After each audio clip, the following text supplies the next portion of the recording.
What's going on, guys? It's Might Be, and today we're going to be going over the top 10 outfielders in MLB The Show 20. Now, this is a comprehensive list that I'm starting to go from 10 to 1. I have some honorable mentions because I have some guys that I wanted to make the list but just didn't quite make it.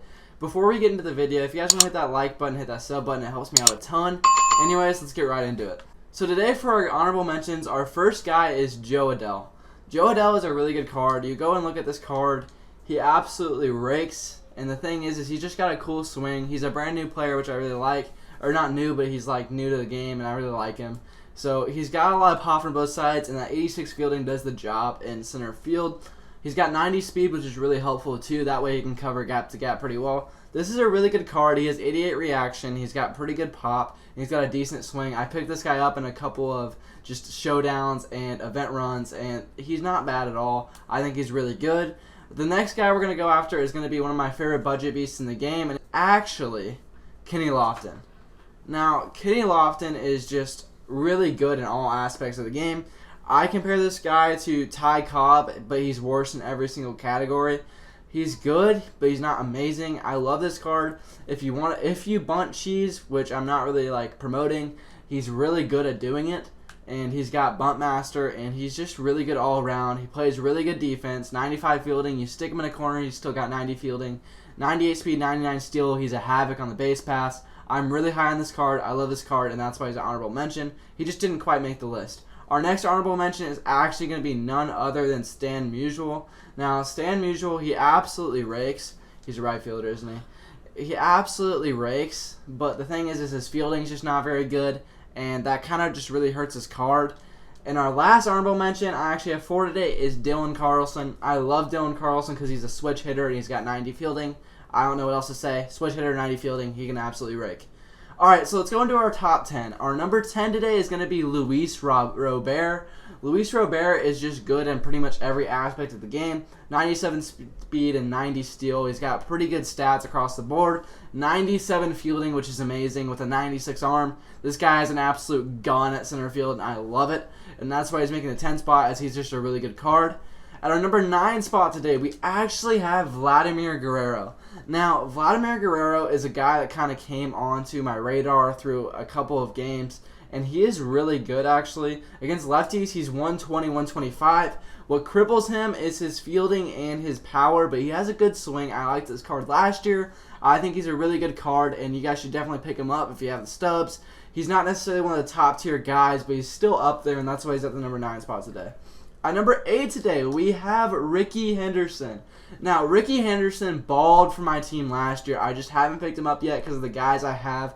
I just don't think he really makes it, but he's still really good. Best base runner in the game by far. 99 speed, 99 steal, and 99 base running aggressiveness.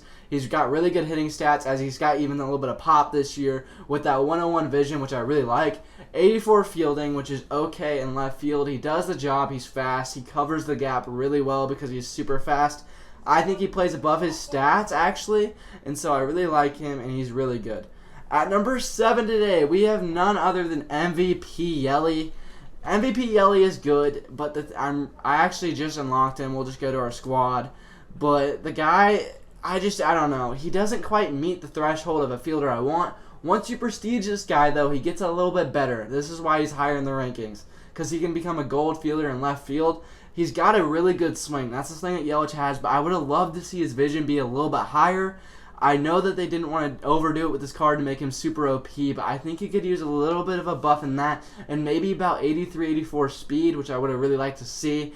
I mean, he's not slow, but he does steal bags every year, and so that's why I think he could have gotten a little bit higher in the rankings, and they could have given him just a little bit of a better card. However, he didn't get quite the stuff that we wanted to, and that's why he's at the number 7 spot today. At number 6 today, we actually have another World Series reward, which is going to be Ted Williams. Now, Ted Williams, he's really good. The thing about Ted Williams is he just absolutely destroys baseballs. I mean, you look at this card, and he is one of the best hitters in the game. 125 contact right with 123 power right. This guy absolutely destroys right-handed pitching. His defense is what lacks, but he still hits pretty well against lefties with almost maxed out contact versus lefties at 123. And he has a power left against 100 with 119 vision. This card absolutely rakes, and that's why he's up so high in the list. but he's really expensive, and he just kind of, I don't know, he's good, but these next cards I just think are a little bit better. At our number 5 spot today, we actually have outfield primary Babe Ruth. I have him at first base, but I'm just going to look at his card here.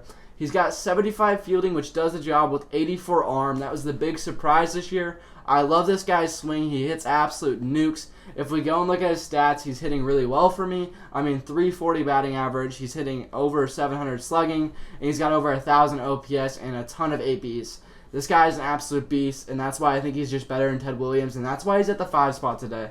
At number 4 today, we have a card that everybody loves except for me, and this is none other than Larry Walker. Larry Walker is an amazing outfielder, and as we get into these last outfielders, these guys are all dudes that can play for your team. They're all really good cards in pretty much every aspect of the game. So the thing about Larry Walker that just makes him so dang good is that he's just good in every single aspect of the game. He's a 5-tool player. His vision's a little low at 96, but he's got 122 contact, 110 power. This guy hits bombs against me, like absolute bombs against me. He can also kind of run a little bit. I know that it says nothing, but this guy has stolen bags on me, which has made me really mad. That 92 fielding in right field and that 96 arm is a clamp in right field. He's absolutely really good in pretty much every aspect of the game. Complete 5-tool player, and that's why he's at the 4 spot today. Alright guys, as we get into the top 3, they're kind of interchangeable, I would say a little bit. The thing about this is that these are 3 cards that I love. These are all in my outfield, and so we're just going to kind of go over these guys. At our number 3 spot today, we have Ty Cobb. Now, Ty Cobb is just good in every aspect of the game. Complete 5-tool player, the most all-around player in the game. He is amazing for me. I absolutely love this card. Yes, he's only hitting 300, but I've been trying to learn how to do certain things with him and play to the best of his ability. I know his average is going to go up in time. This card is really good in every aspect of the game. I mean, he's got 99 speed, 99 steal. He's just good everywhere. He's got 89 fielding. He's an insane just stud everywhere around. 99 bunt, 99 drag bunt if you're a bunt cheeser. He's good in every aspect of the game. I had to put him at the 3 spot as I think he is one of the best cards to pick from the program, if not the best card. At number 2 today, we have Mickey Mantle. Now, Mickey Mantle, I wanted to put number 1. He's a switch hitter, but I just don't think he's better than the guy who's number 1, which you guys are probably guessing. He has 92 speed. I still don't have him prestige, but he just rakes against both sides. It's absolutely insane. Great swing. He's hitting 340 for me. He has been my lockdown center fielder or left fielder this whole game, and he's not going anywhere as he has 418 at-bats, and he's got 57 tanks for me. He's hitting 340, above an 1100 OPS, which is just absolutely insane. He made it to the 2 spot today. He's a very good card, good in every aspect of the game, and I had to put him up here. At our number 1 spot today, we have none other than Mike Trout. This guy is an absolute legend. I love this dude's swing. He is so good. He's hitting 378 for me. He absolutely rakes against not only righties but lefties also. And he's just got that 94 fielding. He's got that 90 speed. This dude is an animal in center field. I absolutely love him. He's hitting 378. He's got 12 tanks and 82 ABs. Slugging over 850. OPS over 1200. This is the best card in the game. And honestly, it should be. For how much I had to put in for this card, probably about 800,000 stubs and a lot of grinding. This guy is the best card in the game, no doubt. And I really like this guy as he is just one of the best dudes in the game. And it's just really not comparable. He's just that good, and he's just an amazing card. Anyways, guys, if you like this top 10 and you want more, hit that like button, hit that sub button. The support has been amazing on this channel lately, and I've absolutely loved it. Thank you guys for tuning in, and I'll see you in the next one.